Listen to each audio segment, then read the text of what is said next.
exorcism is absolutely real, and this week on the show, I have Adam Blai, who has trained exorcists for 15 years, been present or helped with thousands of exorcisms, an absolute expert in the field, to unpack what the Catholic Church believes is taking place in an exorcism, what it all means, how to understand that aspect of spiritual warfare dimension of the world, of reality, and why he is convinced that more people need to know about this. And also, how exorcism points to the reality of the claims of the Catholic Church. Unique, I think, to people who might watch this channel looking into Catholicism. Well, here's a fantastic and really interesting argument that unpacks and points towards the reality of the claims of the Catholic Church. I hope you enjoyed this episode. Please share it with those you think might find this valuable. Subscribe to our channel, do all those fun things, and thanks for watching. Hey friends, welcome back to the show. Thank you for watching. Thank you for listening. If you are watching on YouTube, thank you. Please hit the bell, subscribe to the channel so you get notified of all the new videos that we put out like this one, and leave some comments, some feedback on this episode. Love to hear from you, your thoughts, your ideas, your comments. Always a fun place, the comment section on YouTube. So please do interact there. And if you are listening on podcast, thank you. If you're listening on Apple Podcasts or on Spotify, please leave a quick rating or review, because that helps push the podcast out to new listeners, and the message of interviews and conversations like this one will spread further. And thank you for listening there. Guys, this is going to be an absolutely fantastic conversation. I am joined by Adam Blai. He is a church decreed exorcist, church decreed expert on religious demonology and exorcism for the Diocese of Pittsburg. He's helped train exorcists for over 15 years and attended hundreds of solemn exorcisms.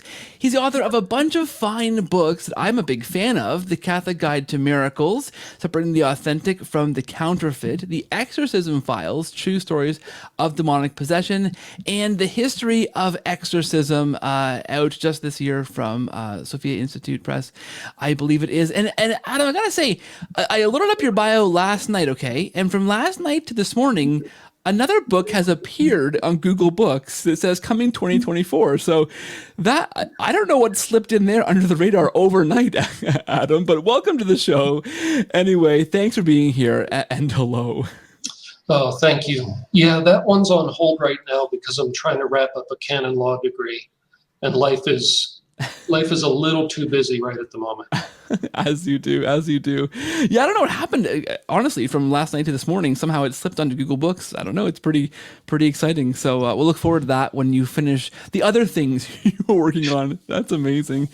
Listen, I want to say, first of all, Adam, I'm thrilled to have you, because I'm a convert to the Catholic faith. All listeners to this show are converts, new Catholics, those who are looking into the Catholic faith from other Christian denominations. And I've been a fan of you and your work for a little bit. I followed you. I've read some of the stuff that you write because, and I'll maybe touch on this a bit later in the conversation, but exorcism for me was actually one of the things that drew me into looking at the truth claims of the Catholic faith. And you, sir, in no small part, were one of the guys I was reading about and reading stuff from back then, looking into the faith. So thank you. It's a pleasure to have you on the show. And yeah. And anything good there, that was grace from God. So that's not about me, but that's about God inspiring whatever, he wanted to inspire in you. Yeah, well said. Well said, sir. Okay, I want to begin, if we can, on the ground floor, because there are a lot of misconceptions, a lot of Hollywood ideas, a lot floating out there on what exorcism is. So starting at the very ground floor here, Adam, you are an expert, you train exorcists, you've witnessed lots of exorcisms. What is exorcism? Let's begin there. Well, when you say that word, that word is a little more general than what most people mean. So most people mean what they see in the movies, and that is a possessed person, a priest, maybe a few priests, and a demon animating that person's body. That's what most people mean. But exorcism simply is a command to an evil spirit to depart. And that's not only done for possessed people. That's done as part of the baptismal rite That's done as part of RCIA as a person enters the church. That can be done informally, as part of a house blessing, or as part of deliverance prayers that a priest might do, where they're using a command, not using the rite of exorcism, but just a command. So technically, exorcism means a command with an implied punishment if you don't do it. So if you think of a police officer says, freeze, get on the ground. You know the implication is if you don't, you're going to get roughed up, right? You're going to get tased. You know there's an authority behind that saying you should comply or bad things are going to happen. That's kind of the essence of what exorcism is. It's a command that the church is giving to the devil or a demon. And the implication behind it is back off, leave this person alone, leave this house alone, or else. And the or else is God backing that up and forcing them to comply. And they don't like that because not only do they suffer at the presence of God, but they then get punished for their failure downstairs before they get reassigned. And so they're doubly dreading the church's intervention. Yeah, very good. And again, you mentioned demons already, obviously, and that's central to the claim. If there is exorcism as possible, there must be a demonic realm. And I know, my first experience with this, Adam, was as a Pentecostal Christian. I became Christian in high school. That was the first flavor that my friends were evangelical, so I became evangelical, and that's all I knew. And we met this guy who began coming to our church, who was a reform, who became Christian out of Satanism, and he was quite involved in Satanism, and he was circumspect. He wasn't like trying to excite us or trying to it wasn't dramatized, is what I'm trying to say. It wasn't like he was trying to hype things up. He was very kind of mild mannered and very, very soft spoken, but he would talk occasionally about his experiences in Satanism, and it was some really dark, crazy stuff that was, for me, for the very first time as a young evangelical in late high school, was really eye-opening. And I went, so this is real? Like, these things are real and exist? And I guess my question for you, Adam, is I would think that many Catholics aren't even remotely aware that there's a whole other realm out there that we're not really paying attention to. Is that fair to say? Well, I think it's fair to say that the majority of people probably don't really believe in the spiritual in the sense of it being a true reality. So if you say bacteria exist and they can cause disease and they're on every doorknob you touch and every keyboard and every phone that you pick up, you might say, well, that's kind of crazy talk. I don't see any bacteria. You're telling me this thing can give me a disease that might even kill me. You're nuts. It's just a doorknob. Prove to me that it's there. And you can't unless you had some sophisticated equipment to do that. But if you were just two people talking, you'd have a hard time.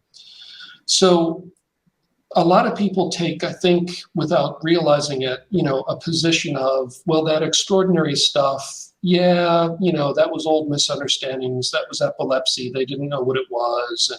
And, the devil's just an analogy for the evil in people. And, without even thinking it through, I think a lot of people don't want to believe that it's real. Partly because, and this is at the core of it, if that's real, then God's real. And if God's real, I'm accountable. Because that, I think, is at the core of what is scary about all this. It's not so much that there's an invisible monster around that can harm people, but the more important thing is God's real and I'm accountable. And nobody likes that feeling. Everybody wants to say, I'm a nice person. I judge myself to be a good person. I'm going to go to heaven. Everything's fine. We all want to say that and we all rationalize. Whereas if you imagine maybe somebody in your life that doesn't like you, and if you were to ask them, is this guy a good person? they probably would be like, heck no, and let me give you 12 reasons why, right? So we don't want to be subjected to an objective measure of our morality and our goodness, because we want to just live in our bubble that I decide that I'm a good person. I only look at the good things I do. I explain away the bad things that I do. And there's no God that's going to shine a light on that and objectively judge me. And so that is part of what I think keeps people resisting the idea that it's actually real. Most Catholics have heard of the idea of exorcism and demons, but to actually believe it's a concrete reality opens the door to that issue of God and judgment, and demons kind of represent temptation. They represent evil and accountability for evil, because they are enjoying, and I don't mean that in that it's pleasurable, they are experiencing the judgment of God. So here's this twisted, raving creature that disobeyed God and is in a state of eternal torment. And it represents the consequences of disobeying God, right? And so not only is it scary, but it's symbolic of that. So there's a lot of things that are deeper psychological reasons, I think, that these ideas are scary to people. Yeah.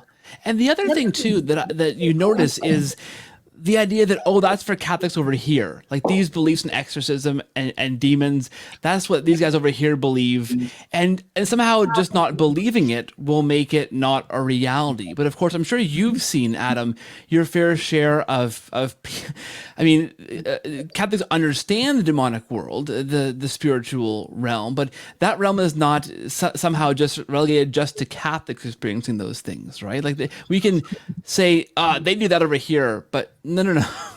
That's not quite how it works, right? Yeah, I mean, the idea of dealing with the demonic and praying against it is not only a core thing in Christianity, it's a core thing in Judaism, it's a core thing in Islam, it appears in Buddhism, it appears in some Native American cultures, it appears in India and Hinduism. It's a universal human experience. So beyond saying that, oh, it's just this sect of Christianity that believes this wacky idea, it's actually every major religion in the world down through history, starting with the origin of writing. So, and they all describe the same creature. They describe a troublesome, deceptive spirit that if it gets into your life, it destroys you. And they have different names for it, but if you say, well, describe it to me, they all describe the same thing. So again, to come back to, an even harder point on that is, if you reject that, you're rejecting Jesus. You're rejecting 7 major gospel accounts of his exorcisms.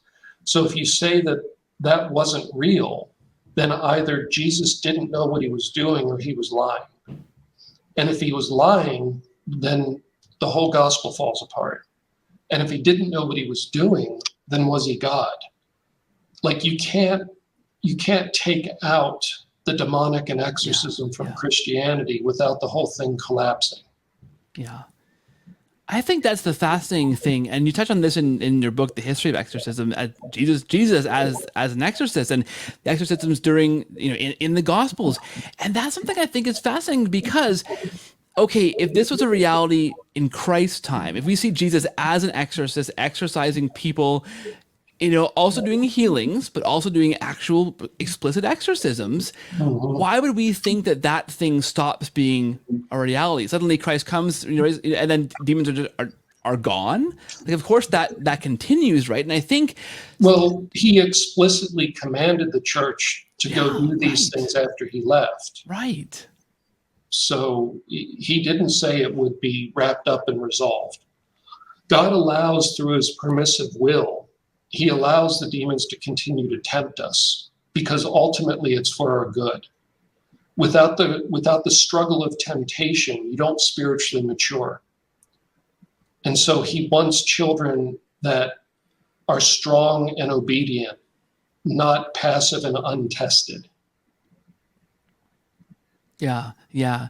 And so the idea then is, so I guess to go a step further, the solemn, rite of exorcism, the solemn exorcism, right, is that then actual kind of demonic possession that, as you explain here, God is going to have to allow in some degree. Can we unpack, like, how a person gets from there? Because of course, exorcism in baptism or a house blessing and exorcism, that's one thing, but then that full blown exorcism where a person is possessed, that's what Hollywood often sees, right? So how does it get to that point for a person? Well, two ways. One is God just allows it. And there are rare cases with certain saints that went through periods of possession at the Right. at the extreme end of the spiritual life, meaning they're very advanced in the spiritual state. They're very close to God. And as kind of a final trial, they will go through limited periods of possession. That has happened with a number of saints. And if we think that that's shocking, we just need to look at the ancient Jewish tradition that Jesus did, which was to go into the desert. So the idea was, and still is in Christianity, first you defeat the body, meaning you defeat the passions. So if you just follow your passions and your appetites, you're little more than an animal without discrimination. If you just eat whatever you want, have sex with whatever you want to have sex with, consume hedonistically for your entire life, you're basically living on instinct. So the first step in the Christian life is defeat the body, the passions. The second is to defeat the world.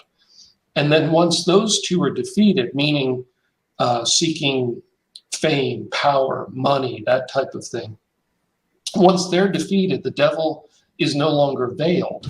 So then you have to defeat the devil directly. And that's what Jesus did. And that was the old tradition, was you would go into the desert, away from the world, away from anything that could lead to your passions and your pleasures. There's nothing there. And there the devil is then met, unveiled.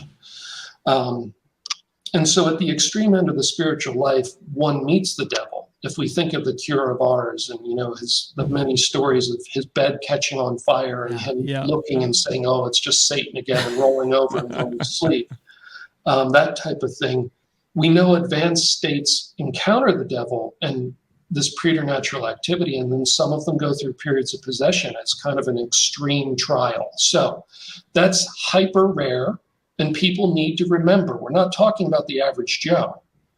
I'm not saying that just some person watching this or listening is just going to become possessed because God allows it. I'm talking about very advanced people in the spiritual life. You're talking, Padre Pio was not possessed, but he was beaten bloody by demons. Why did God allow that? He's one of the most famous saints in the world.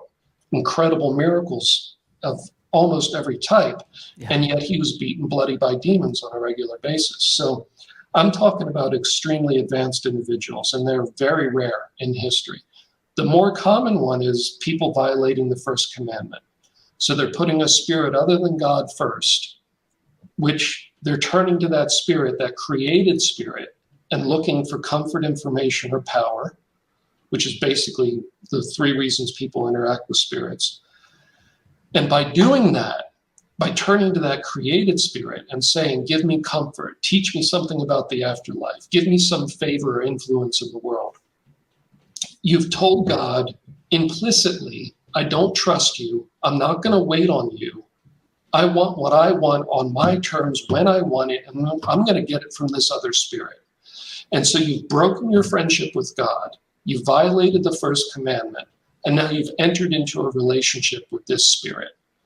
And ultimately, that progresses to possession, because there is no created spirit that's going to enter into that dialogue with you, except a demon.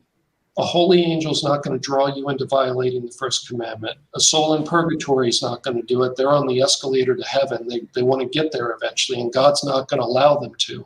And damned souls are stuck with the demons. So the people that are possessed, almost invariably, were playing around with divination, black magic usually, real black magic. Not I bought a book at Barnes and Nobles, but real ritualistic stuff like you alluded to that your acquaintance told you about. Generally, it's stuff like that. And generally they're in pretty deep with the spiritualism in some form, or, cutting deals with spirits. Yeah.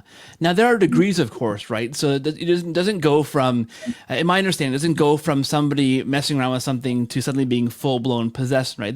There's varying degrees of kind of of ways that we know, the church has told us over the ages throughout time, that demons kind of interact with us, right? There's it doesn't always go to full blown possession. Is that right? Well, ultimately, if you are interacting with them, they are going to want, once they get the ability to speak to you directly in your head, or you might perceive it as hearing them speak. And I'm not talking about mental illness here. Yeah, I was going to say, yeah. For the people that are suffering with mental illness, that's different. And those people can have hallucinations of voices. The 3 classic levels is infestation. That just means they can do extraordinary things in a place or a location. So somebody who owned that house or that location at some point down the line through history invited the demonic to take dominion over it. And they don't leave just because that person died off or they sold the house. They only leave when they're kicked out. So that's an infestation, where it's basically their turf, okay? Then there's oppression, and that's when they are attacking a person. So wherever that person goes, they're still under attack, not just when they're in that house. And that comes from some level of relationship. Now, that attack can be on the body, it can be on the mind, it can be both. It's usually both. It's a torment. It's kind of like living with an abusive spouse you can't get away from. Okay, it's really ugly, it's nasty, painful, it's gross in ways that I don't describe in interviews because it's disgusting. The idea there, the demon always wants one of 2 things: kill yourself to end all this suffering, or let us have you entirely. So the oppression is designed to wear the person down, usually isolate them also in life, split them away from their family, wear them down to either suicide or give into possession. Now, there are people that don't go through the phase of oppression. So the people that are resisting the demon, that don't necessarily want it, they don't know it's a demon, they're playing around with the occult, and they get in a little too deep. The demon gets a hold on them figuratively, it gets some authority over them. And then it starts hurting them to try to drive them to either suicide or possession. There's another type of person who knows it's a demon and wants it. That person, the demon's not going to torment. It's just going to say, let's skip to full possession. I'll lend you my strength or my, supposed powers. I'll do you all kinds of favors. It'll be great. And so people can kind of skip the being bullied into it by just explicitly asking for it. Terrible idea. These things are liars. By definition, they're liars. When they speak, they lie. They can't create anything. All they can do is create the illusion of doing things. They're dirtbags in the sense that once they get in your life, they are going to turn on you and torture you sooner or later, and it's going to be awful. Possession is a gross way to live, and you have less and less control over your own self. They take over your body. You have blackouts where they're just using your body as their own for hours or days at a time. You really cease to be living a normal human life in any sense. So it's infestation, oppression, possession, but some people skip right to the end is what I'm saying. Yeah. I guess, you've seen crazy things, Adam, and just the way you talk about demons in a kind of a familiar sense, like these are real. Of course they are, but as dirtbags, that's crazy that this whole world exists. How does somebody, come to you guys in the Diocese of Pittsburgh, for example, or come to the exorcists you've trained or your team? How does somebody come to you? How do they get to that point, I guess? I know there's checks in terms of, you mentioned before, of mental health, mental well-being. We're not talking about people who are schizophrenic or people who are mentally ill. So how do they get to you guys, to that line? Yeah, and first off, this is a finer theological point, but I do have to apologize. It's not our place to judge them, even though they're fallen, horrible creatures. In the spiritual landscape, we are a lesser creature right now than even a fallen angel. Yeah. So it's not my place to judge them and call them dirtbags. But yes, I am around these things every week. They're very familiar to me. They know they're fallen and awful things. And so, when I say that, I don't mean to judge them. I know I am judging them, but yeah, it's a normal part of my life. And unfortunately, they're, a normal part of every week. So how do people come in? Well, they call the diocese or they talk to their priest, and they eventually get sent to me. I do a phone intake interview, which is fairly extensive, gather a lot of information. Then if it seems like it could possibly be a legitimate case, we then will schedule diagnostic prayer, because you can't just do an exorcism because you think it sounds legit. And we don't do them, of course, just because somebody demands it. You can't go to the church and say, I demand an exorcism, it's my right. It's not your right. It's something the church decides whether to do, and that means the bishop either approves it or he doesn't. He doesn't have to. And no matter what you say, you can't force that to happen. And a lot of people try to. Because canon law, the law of the church, regulates exorcism. So you literally cannot do it unless there are proofs of possession. There are objective proofs. They're then shown to the bishop, and then he judges whether to say yes or not. And those proofs are knowing all languages, ancient, modern, dead languages, whatever it is, knowing hidden things the person couldn't possibly know. And I'm talking details, not vague stuff like, you once stole something. That's vague. I'm talking, when you were 17, in the summer, we saw you steal this pen from that person's desk while you were left alone in the room for 5 minutes, like really specific stuff. Detecting the holy, knowing whether something's blessed or not. You put out 10 bottles of water, all identical. One of them was blessed before the person arrived. Every single time they can pick up, that's the one I don't like, I can't touch that one. And all the others are fine. There's many variations on detecting the holy. And the last one is strength beyond their condition. So essentially, people say supernatural strength, but that's the wrong word, because supernatural is above nature and only God is above nature. But the strength is pretty incredible. And I've worked in prisons in psychology. I've seen crazy strength from psychosis, and I've seen rage strength that was pretty impressive. But adrenaline-based strength like that comes in a burst, and then the body's exhausted. The stuff with the demons, it goes on for hours. They never get tired. And all the men, in the very violent cases, there'll be men trying to gently restrain the person from hurting themselves or hurting other people. Everybody else is exhausted. 2 or 3 hours later, your muscles are quivering, you're so tired. They're not phased, they're not even sweating. And then when it's over and the human being comes back to their senses and they're now in control of their body again, they're not even aware that they're sore. They don't even feel sore. So it's a different kind of strength than just adrenaline. Wow. And you say too that people who are possessed have blackout periods. So are there times when this person is just walking around and the demon is just kind of walking around town doing demonic things? This person really has no idea, and until maybe, I guess, they recognize what's happening and seek out help from an exorcism team? Okay, so yes, they do have blackouts. It varies in duration. We don't know why certain ones are longer than others. So the person's experience will be like, I can't remember Tuesday and Wednesday of last week. I have no idea. Other people will tell us they had a blackout and they came to in the street beaten bloody in some other neighborhood that they've never been in, and they don't know why they're there. And they're wearing different clothes than the last thing they remembered, that kind of thing.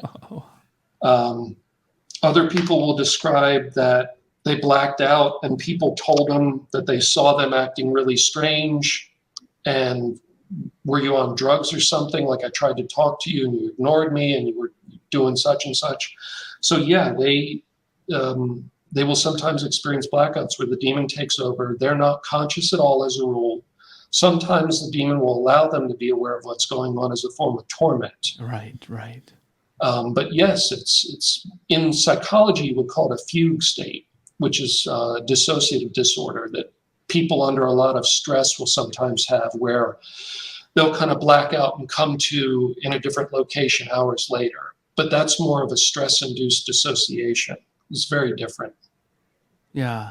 And I guess you've mentioned this before. I think this is very fascinating for listeners to understand. I mean, demons, first of all, can't act apart from God allowing them to act, because they're fallen angels. But God, they're not above God in control, right? So they've rejected God as angels. They're fallen angels. We call them demons now. But God has to allow them in some way to interact with the world. So you mentioned before the idea of tempting in order to build up character. Is that kind of the reason why demons are allowed to do? I mean, we just don't know why demons are allowed to do what they do and take possession and oppress people and infest places. Like, is that the? I guess I'm asking you what is spiritual warfare? I guess is like the big question. But right, I don't know. So you have to separate what Thomas Aquinas would call their ordinary activity from their extraordinary activity. So the ordinary activity of the demon is temptation. And that's something that God basically allows them to do from cradle to grave for us. Now, temptation, if you were to step way back, you would, of course, have to write books on this and work with people that are experts in philosophy and theology. But if I took a stab at it, I would say that with the fall of Adam and Eve and the taint of original sin running a crack through creation, temptation is a side effect of that presence of the demon in creation and of that taint in creation that we find in our own nature, our own selfish and destructive impulses. And that in order to overcome these impulses and become as Christian as possible, to love one another as I have loved you, one has to wrestle with them and gain wisdom and come to the point where, if you take a simple thing anybody can relate to, basically anybody can relate to, is drinking, right? When you're young or you're in college, most people experiment with drinking when they turn 21. And they have no idea how to really regulate it or get it under control. And there's these interesting side effects, and I'm more social, and I'm around other people that are really loud and social, and it's a whole different world. But also I get into trouble and I make bad choices. And if I overdrink, I get sick. Well, eventually with time, wisdom develops, and hopefully you get alcohol under control as part of your life, that maybe you keep it as something you drink wine once in a while with the meal, if it goes with the meal. And then other people say, I like to have 2 beers every day, which probably isn't a great idea, but you know what I mean. You eventually, through wrestling with something that is actually a troublesome thing, alcohol's a poison, right? It's a poison for the body, but through wrestling with it, you eventually gain wisdom and control over it and put it in some hopefully ordered place in your life. Same thing with sin and temptation. You need to wrestle with the temptations in your body, in the world, and from the devil directly in order to overcome them and have a better nature expressed and chosen in each moment. And so I think that's why it's allowed, is one, because it's in our nature, because the world's fallen. And then secondly, it strengthens us because it gives us wisdom. Yeah. And so say a person who is possessed. You mentioned before that in rare cases that is for that person's good. They're on the threshold of a spiritual breakthrough. Of perhaps of sainthood. This is the last kind of hurdle temptation for the ordinary person. I mean, they've just dabbled in something, and I guess they've just dabbled a bit too far. And God said, you know what? I'll allow this demon to have control of this person. Can we really I guess maybe we can't really know what the purpose in those cases are, but maybe we can. I don't know. Right. So that's the second part of the question that you asked. And the answer to that is it's a corrective experience before the person falls into complete damnation. Yeah. So God is letting you know that the thing that you've chosen to embrace, that you've rejected God for, and the thing that you're hugging, and you're going to go down this path with, he's letting you know that it's an evil, deceptive, destructive thing, so that in that realization, you will reject it and come back to God who loves you. So ultimately, possession is allowed, I think, because God is saying, you've gone so far, you're going to be destroyed soon. I'm going to let you see what is tricking you so that you reject it and come back to me. Yeah, that makes a lot of sense. One of the tropes out there, right? One of the things that are often said about the Catholic Church is everybody, nobody's Catholic until they need an exorcist. Then they call the Catholic Church, right? Or something along those kind of lines, right? There's that kind of that knowledge in popular culture, probably dating back probably quite a ways, but certainly becoming more popular as Hollywood embraced ideas of exorcism, that the church has some kind of ability, some kind of special authority, special knowledge to perform exorcisms. And as mentioned before, that for me, this was kind of a gateway to Catholicism because I was a non-Catholic Christian, even evangelical. And I began to read, some things that you'd wrote, other accounts of exorcisms, and began to be intrigued by the idea that, okay, so if these things are happening, if these priests and lay people who are experiencing and working in the field of exorcism these things are actually real, well, then there's something here in the Catholic Church I don't have necessarily in my evangelical church. Some kind of power that is greater here, right? Especially when you look at Mary and the saints and their invocation during exorcisms. Because for me, I did not believe in that, right? We didn't believe in the community of the saints. We believed you're dead, you're in heaven, I'll see you later, but right now you have no power to pray for me on earth. You're a dead Christian.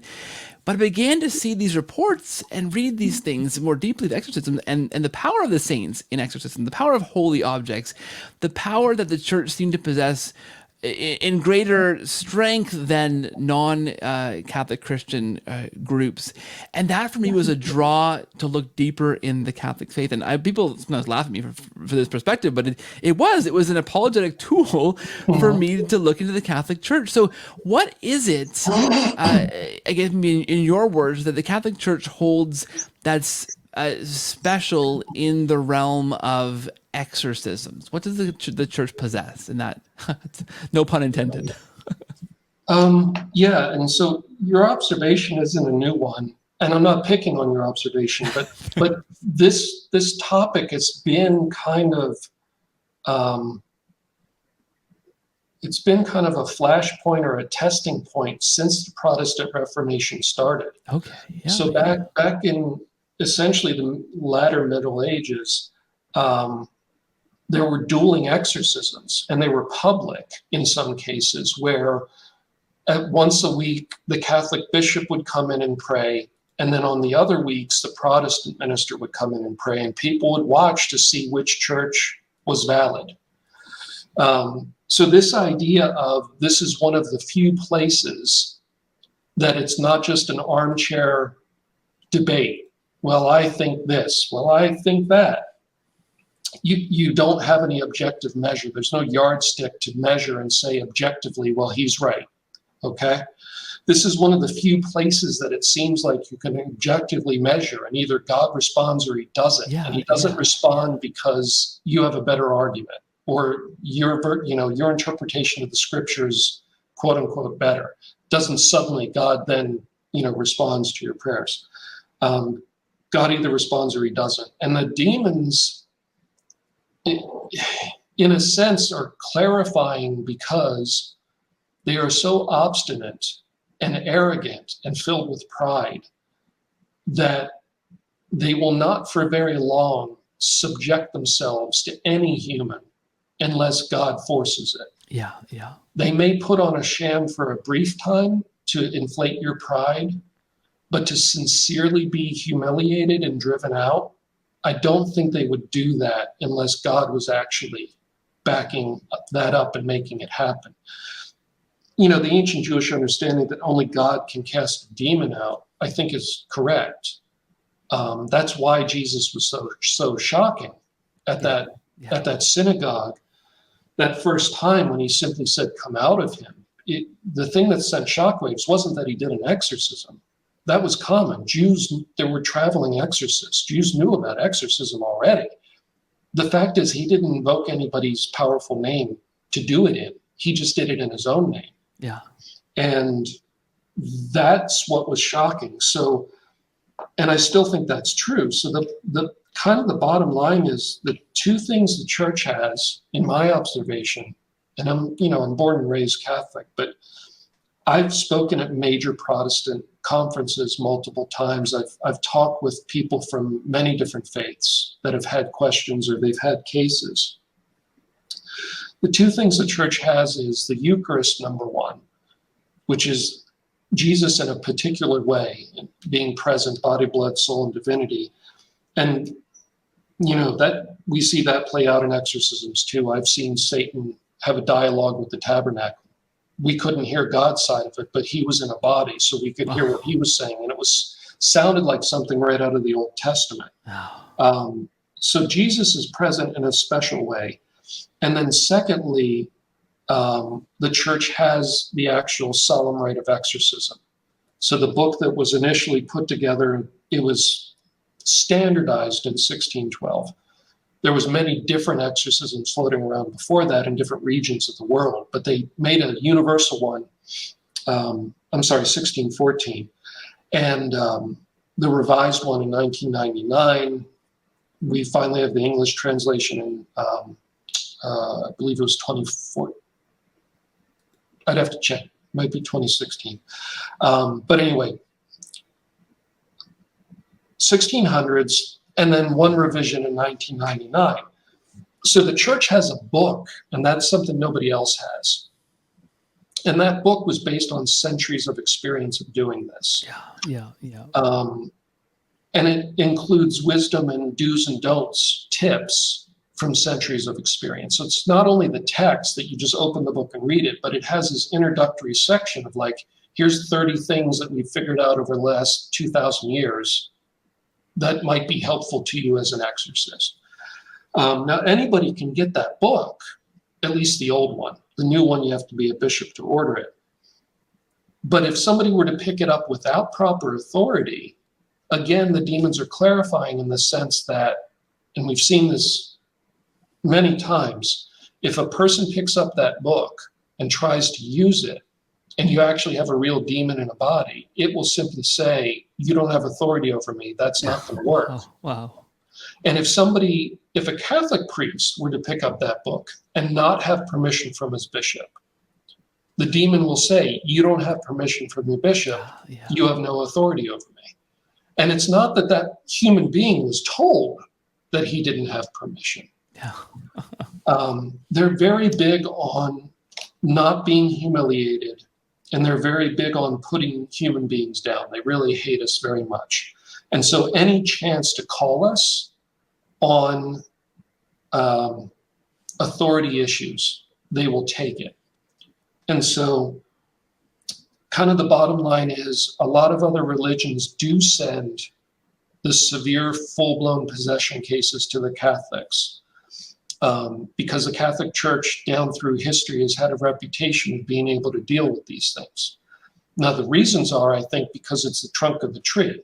Until the Protestant Reformation, it was the church. This is the church that gave you the Bible, right? This is the church that decided which books go in the Bible. This is the church that gave us, the Mass, defined the sacraments, all of it through the Holy Spirit's inspiration. So, and it seems when you actually test it, other denominations of Christianity work up to a point. So if it's not a full-blown possession case, deliverance prayers usually work. And deliverance prayers, by the way, to separate it from exorcism, very briefly, it's a deprecatory prayer. It's a petition to God to do something, right? So it's, oh, Jesus, please help my father. My dad's suffering. Jesus, please help him. And it's up to Jesus what he does, and it's between Jesus and whatever's troubling that person, right? Exorcism is, in the name of Jesus, get out. So now it's between me and that spirit. I have personally challenged it and given it an order in Jesus' name, but I'm the one that gave the order. So now I've consented to a struggle. I've consented to it pushing back. Just like I came up to you and said, give me your wallet. I have consented to some conflict with you that you may retort, right? You might push me away. Who knows? I've consented to that by challenging you. So deliverance prayer is generally, Jesus, please help this person. I haven't directly challenged the demon. But that only works up to a point. And in the severe cases, the demon just gets ticked off and throws everybody around the room and goes home. And we see this in scripture. I don't remember the exact, I can't give you the verses right now, but the story of the traveling exorcists that go in the tent with the possessed person, and they didn't have proper authority to do it. And they end up running naked from the tent, beaten and bloodied, right? If you don't have proper authority, you can't just say the words and expect it to happen. It's not a magical incantation. Yeah. And, and that was the apologetic for me was, and this is, I think you have a book on miracles as well. So this is kind of an interesting bookend for these two things that you have written about, because this was for me the apologetic, right? Okay, if the Catholic Church seems to have that authority to do exorcisms in a way that others can't, invoking the saints on this side. So possession was one apologetic, and then miracles on the other side. If there are these saints who are thoroughly Catholic doing miracles, if there are Eucharistic miracles, the Church has these two things. And I looked at that, and that for me was a powerful apologetic that the Church has something going on here, right? Yeah. Yeah, there's objective, real things that, when we look at them in detail, you can't explain away. Yeah. Schizophrenia doesn't make you suddenly fluent in all languages. And, when we see people delivered to these spirits, dramatic healings happen. Emotionally, psychologically, physically, I've seen amazing things happen instantaneously to where their therapist or psychiatrist will call me and say, help me understand what you guys are doing, because this person transformed so utterly from 1 day to 2 days later after the exorcism. How could they possibly have changed that much for the good so quickly? And it's because that spirit was removed that was causing all this trouble and impairment in the person. Yeah.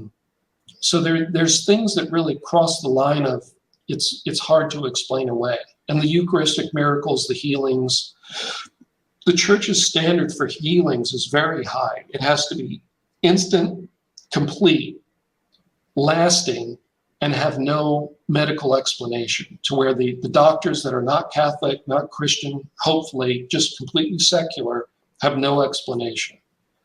And that's their standard for a healing that it can be used to substantiate sainthood. That's a really high standard. You're talking about some big tumor that's been seen on the MRI, it's killing the person. It's instantly, completely gone, never comes back. There's no trace of cancer in their body, and the doctors have no explanation for it. Yeah. So the Church's bar for healings is very high, so that it doesn't leave any wiggle room of saying like, well, maybe it was, this other thing. Yeah. Yeah, that's amazing. We are in a time, I think, living in a time when we're surrounded by an interest like never before. I think maybe spiritualism would be the last best example, but of a heightened interest in the spiritual realm, in ghosts and hauntings. There's paranormal channels. There's just back-to-back paranormal, ghost hunting shows. UFOs, UAPs is a different thing altogether, perhaps, but that's also a major kind of interest these days. The supernatural, the paranormal is beyond the realm of a boutique interest now. I think for many people, it's becoming quite mainstream. And I wonder from your perspective, the dangers in this, the positive things in this. At the same time, you have books like your Exorcism Files. You have popular, modern podcasts with exorcisms. I've heard you on lots of paranormal podcasts. You did a great job, Adam, on these podcasts, giving the Catholic side of things. Is it a good thing? Is it a bad thing? Is it dangerous that we seem to be more familiar than ever with the paranormal world? Does that make sense? Yeah, so ghost hunting, unfortunately, the bottom line is ghost hunting, you're playing with demons. And I've seen enough cases over the years to be very confident about that. They will string you along for a while, but you'll eventually get burned. And most of the paranormal celebrities have had very serious repercussions that they don't put on TV because it's not attractive. Yeah. And I know a number of them.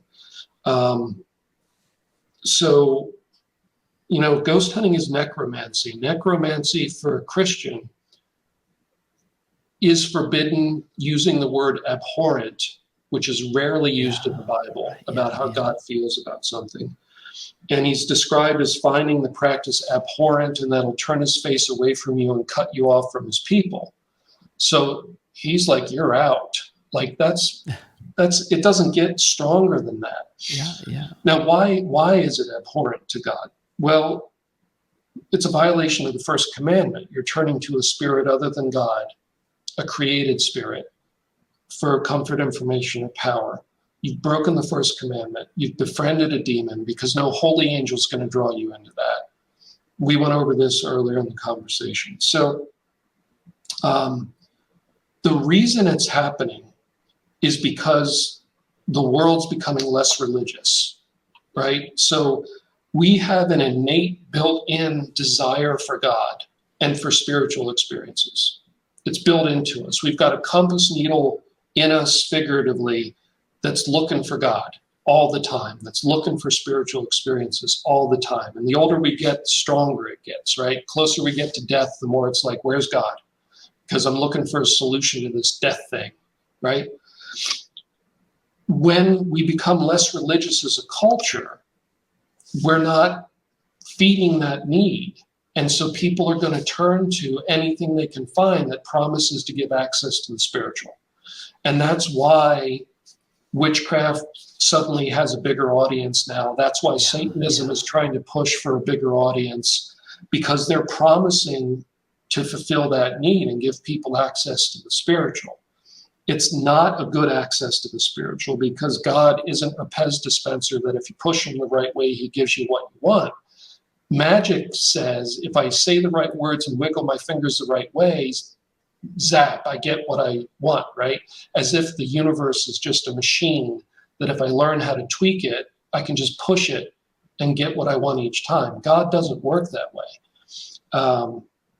So you're basically playing around with demons or your own imagination most of the time, because most people, they're just delusional about their powers. People don't have any powers, by the way. Demons just give a sham of that. Humans don't have any magical powers. So it's a side effect of our culture becoming less religious and the fact that we have a need for spiritual experiences. And the other thing that's going on is, as we become less religious, we don't pass on the spiritual cautions and wisdom that we used to pass on in Western civilization, right? So Judeo-Christianity was baked into our culture. Like, there's a reason Christmas was just Christmas. Like, it was just always there. It's part of life. Easter's there. It's part of life, because Christianity was baked into the culture, right? So we no longer pass on those cautions. People don't even understand why ghost hunting is bad anymore. Most people don't know that Ouija boards are incredibly dangerous, and they are. Some of the worst cases I've seen came from prolonged Ouija board use. The grandmothers still left in the world might be able to tell you, oh yeah, we knew that you never should do that. We would never play around with that stuff. But they're going to be gone soon. Yeah. And the parents don't know these things. And so the kids are watching their phone and they're getting catechized by the phone. Yeah. They're not being catechized by the church. And honestly, a lot of the priests, sadly, don't know enough about the supernatural and preternatural, and they don't preach about it. So we're in a situation where the next generation, they're not getting any of the cautions that civilization figured out over these thousands of years. And the devil's stepping in and saying, here's the shortcut to spiritual experiences. Just join me, play around with this stuff that, oh, it's not forbidden, it's fine. Just like in the garden, when he said, oh, no, that tree's fine. No, I'm sure he didn't say you shouldn't do that. He's been saying that from the beginning, and he's saying it now. But because we haven't catechized young people, they're vulnerable. They're like, oh, well, it seems harmless. My aunt did it, seemed cool. Witchcraft is great. It's empowering. It's feminism. And if you look into the origins of witchcraft, Gerald Gardner, the guy who basically cooked up Wicca, was an old pervert. And he wanted a bunch of women and him in charge with access to all the women. It wasn't feminism at all. It was run by a guy who liked to run around in the woods as a nudist with a bunch of women. In the 70s, by the way, it's not an ancient pre-Christian religion. This all is real history. It's not revisionist history. But we don't know these things anymore. And so part of what the value of what you're doing and other podcasts are doing is this is the way to get some information so people can at least be informed and maybe think about what they're doing before they play with it. Yeah. And I guess that's the value too in you providing counter narratives. So you tell some stories, you tell some exorcism stories in one of your books, Exorcism Files. And that might be a bit like, oh, Adam, like, aren't you kind of like, isn't that getting a bit too dangerous, getting a bit too close to, sharing fantastical stories like this? But I guess that from my perspective, and you can share your own, Adam, of course, that's a counter narrative to like, hey, well, look, you've seen this on TV, these guys going around in the dark doing this stuff. Well, here's what it actually looks like. And here's catechesis that helps you to be wary of these things. Does that make sense? Yeah, because as human beings, we don't like to be told, don't do that. Yeah. Nobody likes that. And we often get like bratty kids, like we're more likely to go try it because somebody's saying don't do it. But if you tell me a story about a heroin addict and show me some photos of them before heroin and after heroin and describe how they died at 28 years old, well, now I'm like, whoa, like, man, this drug is awful. That's stomach turning. I would never even remotely consider that after hearing, say the detailed story of the death of a heroin addict. But if I just say don't do heroin, it's like, well, okay, yeah, it's probably bad, but I don't have any real emotional conviction. So the point of the book was to share real stories, changing all the details, of course, to keep people anonymous, but real stories. So that maybe you'll get a sense of why we say you shouldn't play around with certain things like Ouija boards and witchcraft and Satanism. Yeah. We have a couple minutes left, and I don't want to. This has been a fantastic conversation. I could talk to you for hours, Adam. I love this topic, this subject, this approach to the Catholic faith. Is there one, story from the book that you think this is a story that typifies kind of the experience to say, look, this is what is happening. This is what's out here. And maybe here's the relief in the Catholic Church. Here's the power of the Catholic Church over these kinds of things. Is there one example that in your experience that you'd point to show that? There's probably lots, actually. Yeah, I mean,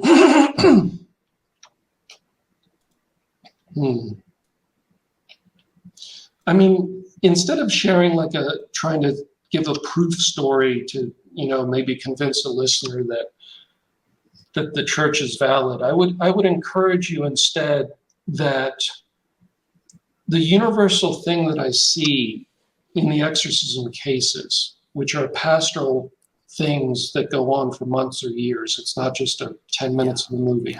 Yeah. The universal thing that I see is a conversion to Jesus Christ. Yeah.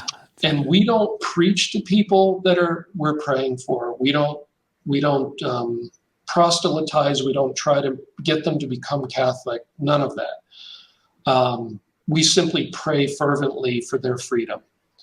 What I've seen consistently is that people are drawn to the Eucharist. They're drawn to a relationship with Mary that they didn't have before through their experience of the prayers and the grace that they receive. And then, of course, being liberated. But along the way, the grace that they're receiving, the impact of the prayers, the impact of the relics of the saints, the impact of the rosary, the fact that just touching them with the rosary during the exorcism makes the demons react in a similar way to holy water or relics of saints.